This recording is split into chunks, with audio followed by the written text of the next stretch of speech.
ગઈ રોજ 2/9/2024ના રોજ માલપુર પોલીસ સ્ટેશનની હદમાં આવેલા રામપુર ગામે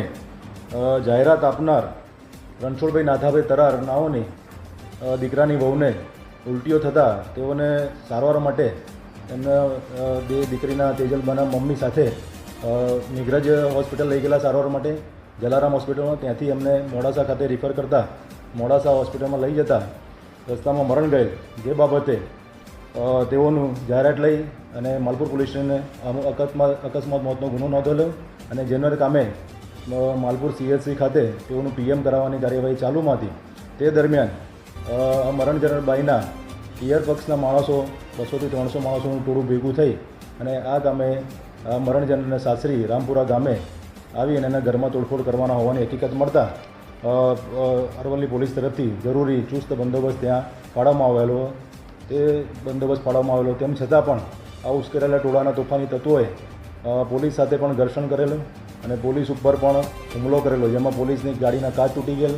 તેમજ પોલીસ કર્મચારીઓ 2 PI 2 PSI તથા બીજા 10 કર્મચારીઓને ઈજાઓ થયેલી, જેમાં PSI સ્વામીને માથાના ભાગે લાકડીના ફટકા મારી જાનથી મારી નાખવાની પણ કોશિશ થયેલી.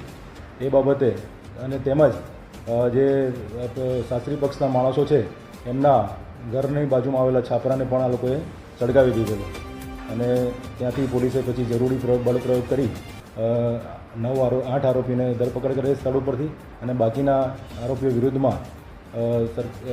PSI PD Gohil Malpur police station સરકાર તરફે ગુનો દાખલ કરાવેલો અને જેની ફરિયાદ નોંધી આગળની તપાસ હાલમાં ચાલુમાં છે. આશરે 28 માણસોના નામ જોગ નોંધેલો છે અને 200 માણસોનો ટોળા. મૃતદેહ એમના પિયર પક્ષના માણસોએ સ્વીકારેલ નથી અને હાલમાં તેનો મૃતદેહ બિલોડા સિવિલ હોસ્પિટલ ખાતે કોલ્ડ રૂમમાં મૂકવામાં આવેલ છે.